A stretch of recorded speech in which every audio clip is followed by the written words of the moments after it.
Hi everyone, this is Miss Mason, and our lesson today is going to focus around theme. So how do you determine a theme in the story? So if you are struggling, our lesson will provide you the tools necessary that you need in order to have a greater understanding of it by the end of the lesson. And also I can see your responses, I can see how you are doing as we move through the lesson. So if I do need to take a moment and pause, I have that redirection there for me and for you as well. So what you were supposed to do before we started was I asked you just a question. So you want to ask yourself, how do you determine the theme of a story? So I sent everybody a poll, and, I would ask, how would you rate your understanding of theme? There is no right or wrong answer. So as you can see, I got a response. I am somewhat familiar with theme, but it is also okay to go from you're an expert to asking me, what is theme? So everybody kind of levels off at a different way, and that's okay. This lesson will help to kind of scaffold and make sure that we understand where to start and then how to end. So learn how to find the theme of a book or short story. So when we are reading, longer novels or shorter story texts, there's always a theme. It can be reoccurring. It can start at the beginning or maybe start in the middle and start transitioning and carrying out through the end.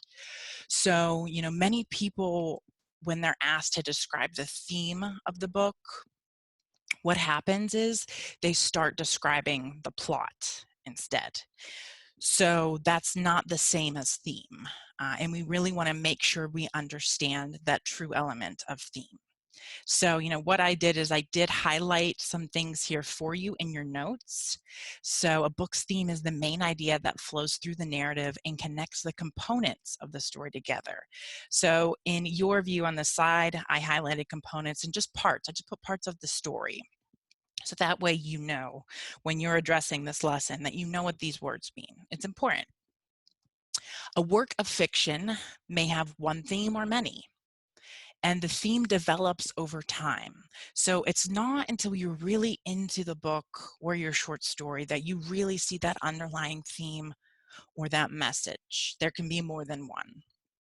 Also, this highlighted work of fiction, on the side of your notes, I tell you why I'm highlighting what I do, and I'm able to give you a little feedback and comment on the side too. So works of fiction, something that is not necessarily real. Remember, nonfiction is the real true type of reading. So as you can see, when we move through these lessons, just to give you an idea of your time management, it gives you a percentage here on the right to let us know how far we are into the lesson. So if you are worried about how you're handling your time and what you need to do to get these assignments done outside of class, it gives you that percentage there so you can kind of see how you're doing. One thing I like to do is have you look at the text. You can read this at any time, and then I just sum that up. So what we're looking at is knowing that themes can be a very broad message or very narrow. So depending on what you're reading, a theme can be very obvious, or it might take a moment for you to really divulge into the reading and then find one theme that works well maybe with another one that you have. So some of the major stories that you'll read have multiple, and then some shorter stories might only have one. So in question 2, I asked, which statement best describes theme? So as you can see, some of you got this wrong. You said theme is the directly stated main idea normally found in the introduction of a text. Now, it's not always found in the introduction. So we want to be careful about what we're picking, and it's not always directly stated. Sometimes we have to dig just a little deeper to find that. So the answer is theme is the central idea of the story woven throughout the text. So that is going to develop more than just in the introduction. And then I also paid note here, so when you're getting your feedback from this question that you missed or got right, the paragraph 2, I cited a book's theme is the main idea that flows through the narrative and connects the components of the story together. So it's one big whole idea that we kind of put together, and it has to have that cohesion. Now, if you are struggling with the differences between theme, plot, and a moral, here I've included some information. So a book's theme is not the same as a plot. The plot is the action, so what is happening. The theme is the central idea, that universal message that you want to give to the readers. And then a moral is the lesson that the reader is supposed to learn when that plot comes to an end. So each one kind of works off of one another. And then I just gave you, a little idea with the three little pigs. So start out simple and we kind of work our way up to leveling up. So a story's theme isn't typically stated outright. Often it is suggested by a thinly veiled lesson or details contained within the plot. Again, I highlighted this for you just to give you some idea of what these things mean. So if we're looking at often it is suggested by a thinly veiled lesson or details, that means it's right at the surface, okay? And we have to figure out how that connects to the end. And just an example, the three little pigs, you have a narrative. You have the three pigs, you have the wolf's pursuit. So there is that conflict there.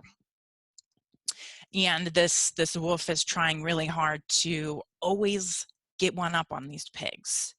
But eventually, he is outsmarted. So the theme of that is about making smart choices and taking the time and the steps to do that. So if you're finding yourself struggling to identify theme, make sure that you use this little trick. So look at what the story is saying in whole, and then see how it can be interpreted in terms of steps. So, how is it starting? What is the conflict? Is there any rising action that is happening? What's the climax? What's the main issue that is going to turn this story around and either have a problem created that needs solved, or that problem is solved by a resolution? So just taking those little steps. Also, we have symbolism and theme.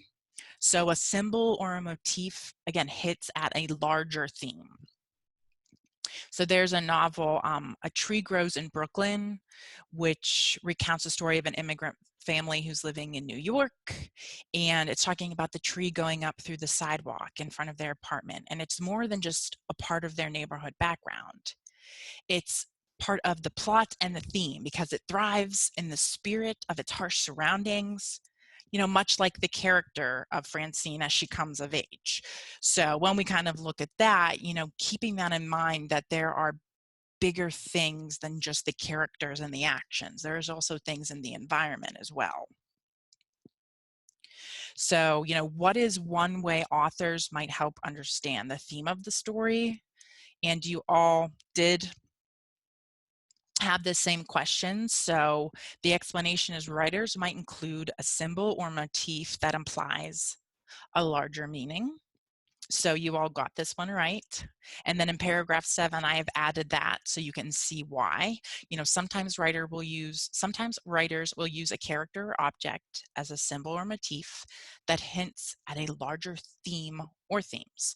So this is awesome that when you're answering these questions, everybody can see each other's feedback, and it's helpful.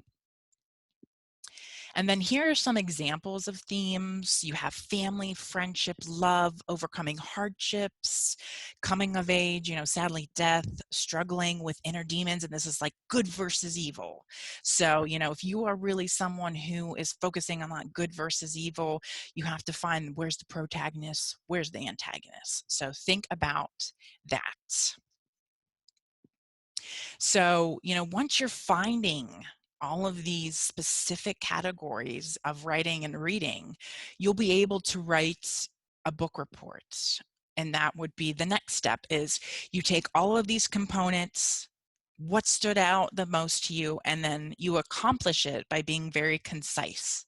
And then, these are the key terms. So theme, that main idea; plot, the action; moral is the lesson that we will learn; and then symbolism, the use of a particular object that is going to represent a larger idea. And then I gave you one question for a response, and that was, how do you determine the theme of a story? Use examples from the text, or just give me your response as far as how you're understanding things. And what's nice is if I go over here, there we go. I have a response. I look at what connects the story and then see if it's reoccurring. It might take some time for me to think, but it's helpful to outline the story and see how it unfolds. So with you giving me your responses now, I can give you a score, and then I can give you feedback here, which I will, and then I can allow you to revise if my feedback is helpful in order to reconstruct your response. So this is all very student-friendly to you all, and it really helps me to put everybody in the correct group as far as what we know and what we don't know. So I see everything that you have done. I look at all the questions that are graded, and then also it tells you why. So this is very helpful as you are moving through this and giving me your responses. I appreciate that very much. And hopefully we have theme, plot, moral, and symbolism down just a little bit as our foundation, so we can work our way up and become stronger writers, innovative thinkers. So that is our goal for next time. Fantastic job today, and I can't wait to see you all next time.